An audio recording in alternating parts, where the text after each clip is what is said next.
Hello दोस्तों, नमस्ते, प्रणाम। मैं अंजलि सिंह आप सभी का स्वागत और वंदन करती हूँ अपने यूट्यूब चैनल में। और मैं आप लोग के बीच उपलब्ध हूँ एक देवी माँ का गीत लेके। और आज से नवरात्रि चालू है, तो आप लोग गीत सुनिएगा और गीत कैसा है कमेंट के माध्यम से बताइएगा। आवते नवरात्रि आई गईली मैया जी, लगत चैत जे आई गईली मैया जी। घरे घरे घरे घरे दिया न जलवाई दिहली मैया जी। घरे घरे दिया न जलवाई दिहली मैया जी। लगत चैत जे आई गईली मैया जी। लगत चैत जे आई गईली मैया जी। घरे घरे दिया न जलवाई दिल्ली मैया जी। घरे घरे दिया जलवाई दिल्ली मैया जी। मैया दुआरे एगो लंगड़ा पुकारे, लंगड़ा पुकारे, लंगड़ा पुकारे। लंगड़े के पैरा जे दे दी मैया जी। लंगड़े के पैरा जे दे दी मैया जी। घरे घरे घरे घरे दिया न जलवाए दी मैया जी। घरे घरे दिया न जलवाए दी मैया जी।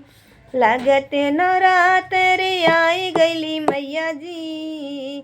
लागत चैत जे आई गईली मैया जी। घरे घरे घरे घरे दिया न जलवाए दी मैया जी। मैया दुआरे गो अंधा पुकारे। मैया दुआरे गो अंधा पुकारे। अंधे को नैना जे दे दी मैया जी। अंधे को नैना जे दे दी मैया जी। घरे घरे दिया न जलवाए दी मैया जी। घरे घरे दिया न जलवाए दी मैया जी। लगत चैत जे आई गईली मैया जी। लगत चैत जे आई गईली मैया जी। घरे घरे दिया न जल दी मैया जी। मैया दुआरे गो बाझन पुकारे। बाझन पुकारे, हाँ बाझन पुकारे। बाझन के ललना जे दे दी मैया जी। बाझन के ललना जे दे दी मैया जी। घरे घर घरे घर दिया न जलाए दी मैया जी। लगत चैत जे हो आई गई मैया जी। लगत चैत जे आई गई मैया जी।